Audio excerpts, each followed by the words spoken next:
नमस्कार बच्चों, कैसे हैं आप सब। मैं उम्मीद कर रही हूँ कि आप अपने अपने घरों में स्वस्थ सुरक्षित और खुश हैं। देखिए बच्चों, हम पढ़ रहे हैं हमारा पाठ 12 पेड़ों को मत काटो। इस चैप्टर को हमने कई बार डिस्कस किया है। इस चैप्टर को हमने जब भी स्टार्ट किया है इसके बारे में मैंने आपको बताया है कि पेड़ों की उपयोगिता इंसान के लिए कितनी है, हमारी मानव जाति के लिए पेड़ों का क्या महत्व है और पेड़ों के द्वारा हमें क्या और कितना ज़्यादा क्या मिलता है, लाभ मिलता है। पेड़ों से पेड़ हमारे लिए कितने उपयोगी हैं और इसके साथ साथ ही यदि पेड़ ना रहे तो हम भी नहीं रहेंगे। तो देखिए, इस चैप्टर के बिना शब्दार्थ चैप्टर डिस्कस हमने किया था, शॉर्ट क्वेश्चंस किए थे, लॉन्ग क्वेश्चंस की कुछ क्वेश्चन भी हम डिस्कस कर चुके थे। आज हम कर रहे हैं लॉन्ग क्वेश्चंस के, जो हमारे रिमेनिंग 2 क्वेश्चन बच गए थे उन्हें डिस्कस। तो देखिए, पहला क्वेश्चन जो हमारा है वो है हमारा, सुंदरलाल को किस बात के लिए आत्मग्लानि हुई और उसने क्या किया। देखिए, बताया था मैंने आपको कि आत्मग्लानि का मतलब क्या होता है। आत्म यानी अपने आप में, और ग्लानि का अर्थ होता है दुख होना। जब हम किसी कार्य को करने से, किसी गलत कार्य को करते हैं या किसी गलत कार्य को होने से नहीं रोक पाते हैं, 2 तरह से आत्मग्लानि होती है। पहली आत्मग्लानि कब होती है, जब हम स्वयं किसी गलत काम को करें और बाद में हमें इस बात का अनुभव हो, कि एहसास हो इस चीज़ का कि अरे हमने तो ये बहुत गलत किया था, ऐसा हमें नहीं करना चाहिए था, तो हम बहुत गिल्ट फील करते हैं। जो हम गिल्ट फील करते हैं ना, उसे ही हिंदी में हम आत्मग्लानि कहते हैं। या फिर कोई व्यक्ति गलत काम कर रहा और हम चाहकर भी उसे ना रोक पाए, तो तब भी हम क्या करते हैं, आत्मग्लानि का अनुभव करते हैं। सुंदरलाल ने इस बात का अनुभव किया था, उसने किस बात के लिए गिल्ट फील किया था और उस गिल्ट को दूर करने के लिए उसने क्या किया, ये सब हमें इस क्वेश्चन के आंसर में लिखना है। तो देखिए, सुंदरलाल को गिल्ट कब फील हुआ, जब सुंदरलाल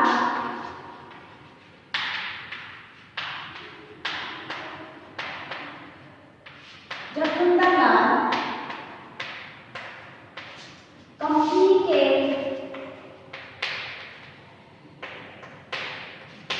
नौकरों को पेड़ों को काटने से नहीं रोक पाया। उसे कब अनुभव हुआ, जब सुंदरलाल कंपनी के नौकरों को पेड़ों को काटने से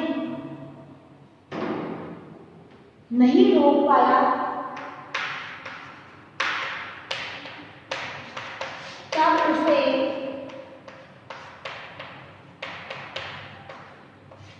आत्मग्लानि का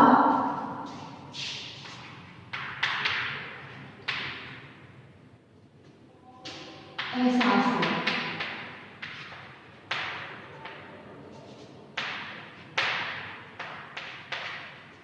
इसके लिए उसने किया क्या, देखिए, इसके लिए उसने अपनी मित्र मंडली की सभा बुलाई। इसको रोकने के लिए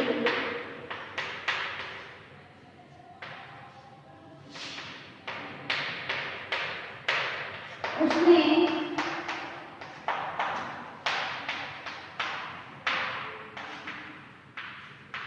मित्रमंडली की सभा बुलाई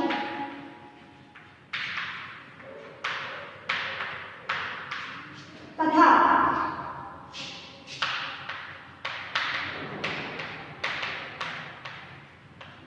उस सभा में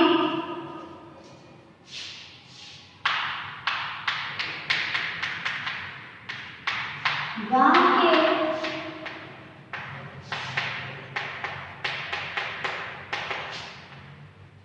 सभी लोगों को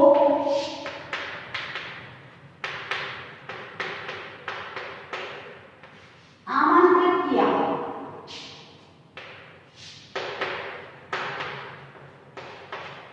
उसने क्या किया, उसने जो मित्र मंडली बना रखी थी अपनी, उस मित्र मंडली में वो क्या करता था, पेड़ों के लिए अपने दोस्तों में क्या करता था, प्रेम की भावना जागृत करता था। तो वो जो मित्र मंडली उसकी ऑलरेडी बन चुकी थी, उसने उस मित्र मंडली की सभा बुलाई। उस सभा के बाद उसने क्या किया, गांव वालों को उस सभा में आने के लिए आमंत्रित किया। जब गांव वाले उस सभा में आए तब उसने इस सभा में लोगों को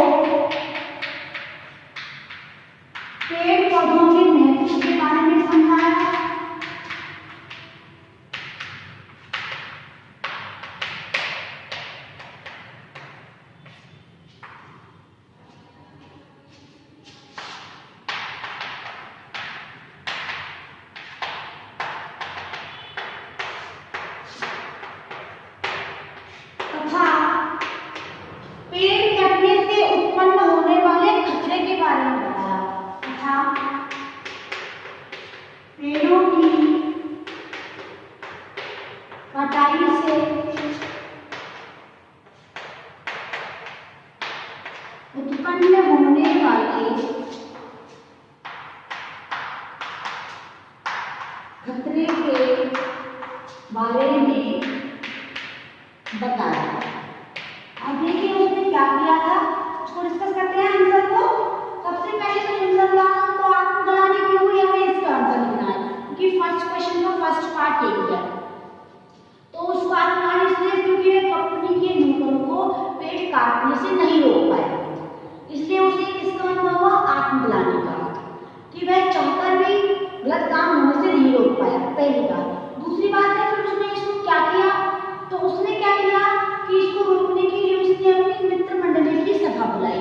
मित्र मंडली कौन सी, जिसमें वह लोगों को, जो उसके दोस्त थे, उनको पेड़ों के प्रति क्या करता था, उनके अंदर प्रेम और स्नेह की भावना जागृत करता था, पेड़ के बारे में, पेड़ों का महत्व बताता था। और उसके जो मित्र थे वो पेड़ों के महत्व को जानते थे, पेड़ों से प्रेम करते थे। तो उसने अपनी सभा बुलाई मित्र मंडली की, और फिर उसने उस सभा में गांव के लोगों को भी बुलाया।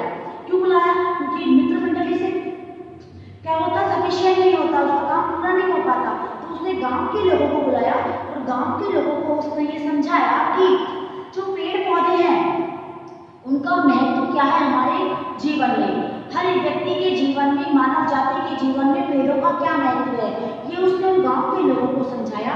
और साथ ही साथ उसने ये भी बताया कि यदि इस प्रकार पेड़ कटते हैं, भविष्य में किस प्रकार के खतरे हमारे सामने उत्पन्न होंगे, यानी भविष्य में किस प्रकार की स्थिति हमारे सामने उत्पन्न होने वाली है। इससे लोगों में क्या हुई, जागरूकता आई, लोग इस बात के लिए जागे, लोग इस बात को समझा कि पेड़ पौधों की कितनी उपयोगिता है मानव जीवन के लिए। तो उसने क्या क्या किया था, फर्स्ट क्वेश्चन का फर्स्ट पार्ट का आंसर हुआ कि वह कंपनी के नौकरों को पेड़ काटने से नहीं रोक पाया, इसलिए उसे दुख का अनुभव हुआ। ठीक है, सेकंड जो पार्ट है उसका आंसर है कि उसने अपनी मित्र मंडली की सभा बुलाई, उसमें उसने गांव के लोगों को आमंत्रित किया और फिर उसने क्या किया, गांव के लोगों को पेड़ पौधों के महत्व के बारे में समझाया और साथ ही साथ ये बताया कि यदि पेड़ पौधे कटते हैं तो भविष्य में इसके जो परिणाम होंगे वो कैसे होंगे, भविष्य में हम किस स्थिति से गुजरने वाले हैं, इस विषय में बताया। अब देखिए इसका नेक्स्ट क्वेश्चन जो लास्ट है द्वितीय का, सुंदरलाल ने लोगों के सामने क्या पक्ष रखा और इसके लिए उसने क्या प्रयास किए। तो देखिए इसका आंसर भी हमारे चैप्टर में है, हर क्वेश्चन का आंसर चैप्टर में आपको सिर्फ देखना है और चीजों को समझना है। देखिए इसका आंसर है कि सुंदरलाल ने लोगों को बताया कि यदि पेड़ पौधे नष्ट हो गए तो पर्यावरण का संतुलन बिगड़ जाएगा। सुंदरलाल ने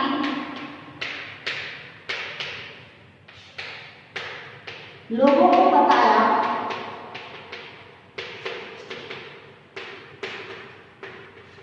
कि यदि पेड़ पौधे नष्ट हो गए तो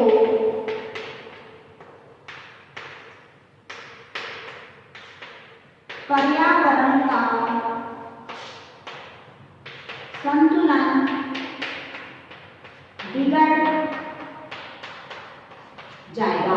पहली लाइन तो ये बताई, साथ ही उसने बताई कि पेड़ों के अंधाधुंध कटाई से, पेड़ों की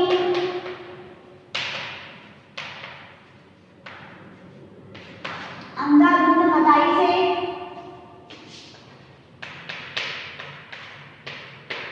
वर्षा नहीं होगी,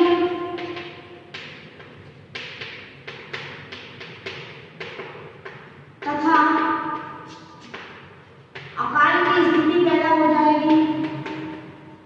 अकाल क्यों बढ़ जाएगा, क्योंकि वर्षा नहीं होगी, लोगों के पास पानी नहीं होगा, पानी में फसलें कहां से होंगी, अकाल की स्थिति उत्पन्न हो जाएगी।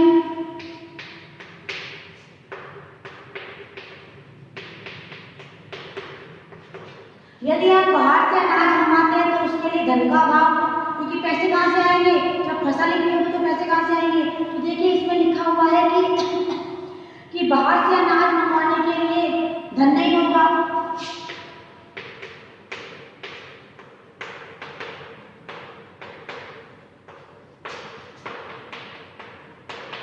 बाहर से अनाज मंगवाने के लिए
चलिए इस क्वेश्चन को डिस्कस करते हैं। तो देखिए, सुंदरलाल ने लोगों के सामने क्या पक्ष रखा? उन्होंने लोगों को बताया कि यदि पेड़ पौधे नष्ट हो गए तो पर्यावरण का संतुलन बिगड़ जाएगा। उन्होंने लोगों को बताया कि यदि पेड़ पौधे नहीं होंगे तो पर्यावरण का संतुलन बिगड़ा होगा। साथ ही साथ पेड़ों की अंधाधुंध कटाई से वर्षा नहीं होगी। यदि वर्षा नहीं होगी तो कैसी स्थिति हो जाएगी? अकाल की स्थिति। यानी लोगों को खाने और पीने के लिए भी क्या करनी पड़ेगी? बहुत ज्यादा मशक्कत करनी पड़ेगी। तो और बाहर से अनाज मंगवाते हैं, यदि कहीं और से अनाज मंगवाते हैं तो उसके लिए पैसे चाहिए। तो हमारे पास इतने पैसे भी नहीं है कि हम बाहर से अनाज मंगवा लें, तो हमारे पास धन का अभाव होगा। इन सब के लिए उन्होंने क्या किया? तरुरक्षण और वृक्षारोपण दो संस्थान स्थापित किए। संस्थान की स्थापना की और साथ ही साथ चिपको आंदोलन का सूत्रपात किया। चिपको आंदोलन का सूत्रपात किया। चिपको आंदोलन में लोगों को बताया कि किस प्रकार हम पेड़ों को कटने से बचा सकते हैं। पेड़ों को कटने से बचाने के लिए जब लोग पेड़ काटने आए तब आप पेड़ों के चारों तरफ चिपक के खड़े हो जाए। तो लोग को पेड़ काटने से पहले आपको काटना पड़ेगा और ऐसा कोई भी व्यक्ति नहीं कर पाएगा और इस प्रकार पेड़ों की रक्षा हो जाएगी। अब देखिए, इसकी जो ये दूसरे प्रश्न थे वो हम कर चुके हैं। इसके ग्रामेटिकल पोर्शन की बात आती है। तो ग्रामेटिकल पोर्शन में एक टॉपिक है शब्द युग्म। तो शब्द युग्म वाले टॉपिक हम डिस्कस करते हैं। अब बारी आती है इसके व्याकरण बोध की। तो व्याकरण बोध स्टार्ट करते हैं बच्चों। नेक्स्ट क्वेश्चन जो हमारा है वो है व्याकरण बोध का। व्याकरण बोध अर्थात शब्द युग्म। व्याकरण बोध में जो टॉपिक है हमारा वो है बच्चों शब्द युग्म का। शब्द युग्म क्या होते हैं? मैंने आपको बताया था कि जब हम शब्दों की बात करते हैं तो जैसे द्वंद्व समास में जो हम शब्द यूज करते हैं ना, द्वंद्व समास वाला टॉपिक हम पहले डिस्कस कर चुके हैं। तो समास वाले टॉपिक में हमने द्वंद्व समास में बताया था कि द्वंद्व समास में शब्द युग्मों का प्रयोग होता है। उसमें हम क्या करते हैं? दो समान शब्दों, समानार्थक शब्द, समानार्थक कह लीजिए, विपरीतार्थक कह लीजिए, किसी भी प्रकार के शब्द हों उनके बीच में छोटा सा चिन्ह लगाते हैं जिसे कहते हैं योजक चिन्ह। उस योजक चिन्ह को हम लिखते हैं समासिक पद में। जब हम समास विग्रह करते हैं तो योजक चिन्ह के स्थान पर हम लगाते हैं और। तो ये जो टॉपिक है कि शब्दों को उसी द्वंद्व समास के अंतर्गत ही हम पढ़ सकते थे, लेकिन आज हम इसको एक्सेस में पढ़ रहे हैं कि चैप्टर के अंदर इंक्लूड है। तो देखिए इसका अर्थ क्या होता है? किसी शब्द का जोड़े में प्रयोग करने से भाषा की गतिशीलता बनी रहती है। कई बार क्या होता है, कुछ शब्दों का प्रयोग हमें जोड़े में करना होता है तो उससे हमारी भाषा क्या होती है? गतिशील होती है और साथ ही साथ इफेक्टिव हो जाती है। तो हम क्या करते हैं? दो शब्दों के मध्य योजक चिन्ह लगाते हैं। ये बड़ा योजक चिन्ह लगाते हैं जिसे हम जब सामासिक विग्रह करते हैं तब और लिखते हैं और सामासिक पद बनाते हैं तब हम क्या लिखते हैं? ये वाला चिन्ह लगाते हैं। तो इस प्रकार जब हम सॉल्व करते हैं चीजों को तो देखिए बच्चों, शब्द युग्म का प्रयोग होता है तो भाषा में दोनों विधाओं से होता है इसका प्रयोग। दोनों विधाएं कौन सी? पहली होती है गद्य और दूसरी होती है पद्य। दोनों ही विधाओं में प्रयोग होता है इन शब्द युग्मों का। अब देखिए आपकी बुक में शब्द युग्म है वो है 4 प्रकार के। सबसे पहला है पुनरुक्त शब्द युग्म।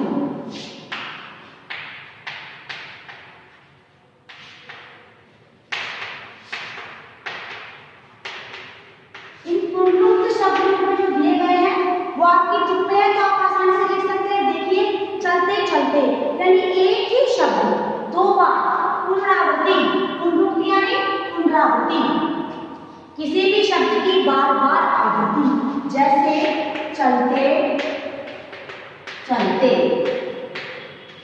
बैठे बैठे। ठीक है, ये हुए हमारे पुनरुक्त शब्द युग्म जिसमें एक ही शब्द की 2 बार आवृत्ति होती है और मध्य में लगाया जाता है ये छोटा सा योजक चिन्ह। क्लियर? सेकंड होते हैं विपरीतार्थक शब्द युग्म। सेकंड कौन से होते हैं?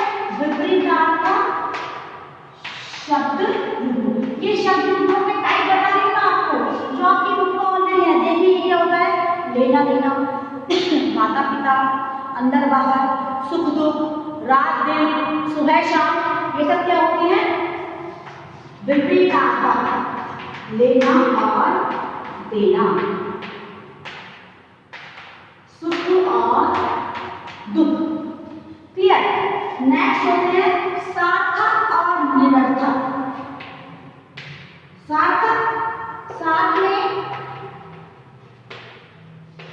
निरर्थक युग्म, ये तीसरे प्रकार के हैं। पहले प्रकार के पुंलिंग शब्द युग्म, दूसरे प्रकार के विपरीतार्थक शब्द युग्म, तीसरे प्रकार के सार्थक और निरर्थक। जैसे हम देखते हैं क्या? रोटी रोटी, चाय बाय।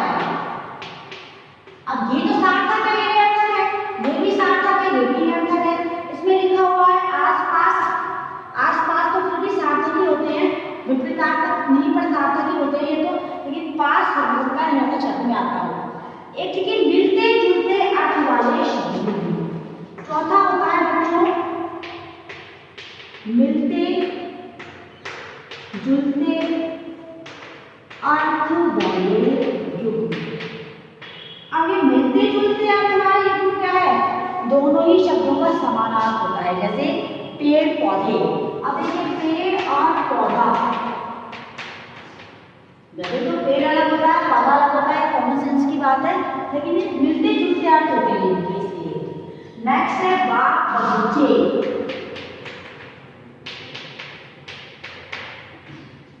ये चार प्रकार के शब्द हमने डिस्कस किए हैं। वापस देखेंगे शब्दों को होता क्या है? कई प्रकार किसी किसी शब्द का जोड़े में प्रयोग करते हैं तो भाषा क्या होती है हमारी इफेक्टिव हो जाती है। उस इफेक्टिव भाषा के लिए हम क्या करते हैं? दो शब्दों के मध्य योजक चिन्ह लगाते हैं। द्वंद्व समास में मैंने आपको क्लियर किया है कि योजक चिन्ह क्या होता है। जब हम समासिक पद बनाते हैं तो योजक चिन्ह लगाते हैं, जब समास विलय करते हैं तो और शब्द लगाते हैं योजक चिन्ह के स्थान पर।